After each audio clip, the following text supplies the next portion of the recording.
warnings concerning the thick dust cloud coming from Western Sahara, and we're going to take a look at the NASA map showing its course over the United States.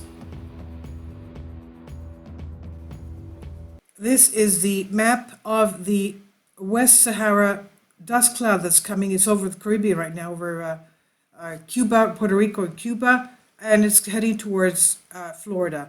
The thing is now, look how fast and where it's going to go. It's going to go up to almost towards Washington, D.C., if not even more. Let's see the tracking of this. Okay, again. Comes up to here, you see? Okay, so obviously it's going to come up into central United States as well, so we have to be very careful about this. This is from NASA GEOS, Global Modeling and Simulation, of how this cloud will be taking its course. More warnings issued as unusually thick clouds of Sahara dust approaches the United States. Now, when you look at the map of the satellite images of this dust cloud, it makes it look as if Africa is so close to the East Coast. I mean, look at this. Look at all this dust coming from Africa. It's amazing. Directly for the East Coast of the United States. A massive cloud of Sahara dust darkening much of Cuba, Caribbean Wednesday, and began to affect the air quality in Florida. It sparks warnings to people with respiratory illnesses, of course, to stay home. The dust cloud swept across the Atlantic from Africa over the past week. It covered the Caribbean island of Puerto Rico since Sunday, hitting South Florida in the United States Wednesday, authorities claim. Conditions over the Cuban capital of Havana are expected to worsen on Thursday.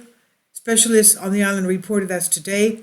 Francisco Duran, head of epidemiology at the Ministry of Health there, said the cloud is likely to increase respiratory and allergic conditions.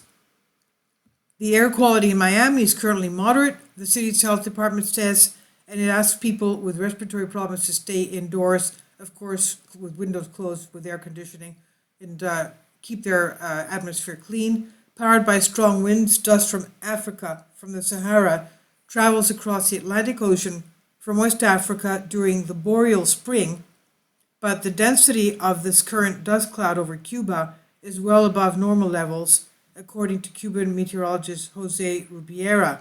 He said the highest concentration over the capital will occur tomorrow, and Havana scientist Eugenio Marianas said the phenomenon causes an appreciable deterioration, of course, in the earth quality. Marianas said the dust clouds are loaded with material that is highly harmful to human health. It's so fine, and the small particulates, of course, would cause problems with respiratory health. Marianas listed minerals such as iron in the dust, iron, calcium, phosphorus, silicon, and mercury. All these are found in the dust from the Sahara. And he said the clouds also carry viruses, bacteria, fungi, pathogenic mites, staphylococcus, and organic pollutants. Let me say that again. Besides the iron, minerals such as iron, calcium, phosphorus, silicon, and mercury, they also carry bacteria, viruses, fungi, pathogenic mites, staphylococcus, and organic pollutants. According to the Institute of Meteorology, temperatures in Cuba's eastern province of Guantanamo reached a record for the time of the year of 37.4 degrees Celsius. Duran ruled out any link with the coronavirus pandemic. The government said its epidemic is under control and last week began to relax quarantine measures, with Havana the only area where restrictions remain because it continues to register infections. So all of you there, please be very careful. It's coming towards Florida. And as we said before, it's not just the minerals, the fact that it's bringing all these viruses and bacteria, fungi, mites, and staphylococcus and other organic pollutants is really frightening. This is according to maps from NASA, and this is on Science Alert.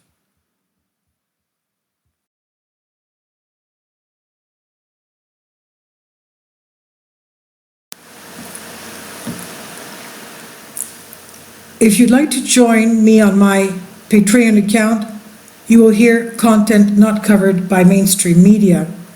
These riveting stories will be based on my research, and I will state my opinions and give my personal insight on diverse and controversial subjects and world events not covered by mainstream media, and not supported by YouTube guidelines. So whatever I have on my Patreon, most of those will not be on my YouTube channel. Please consider becoming a member today. More of the most significant and important videos will be on my Patreon channel. Your support helps me to continue my research and keeps this YouTube channel alive. And we depend on your support, your generous charity, because we help economically challenged families here in Athens, Greece, in Kapota, and we also help the young generation with university tuition and the community around our church. Thank you.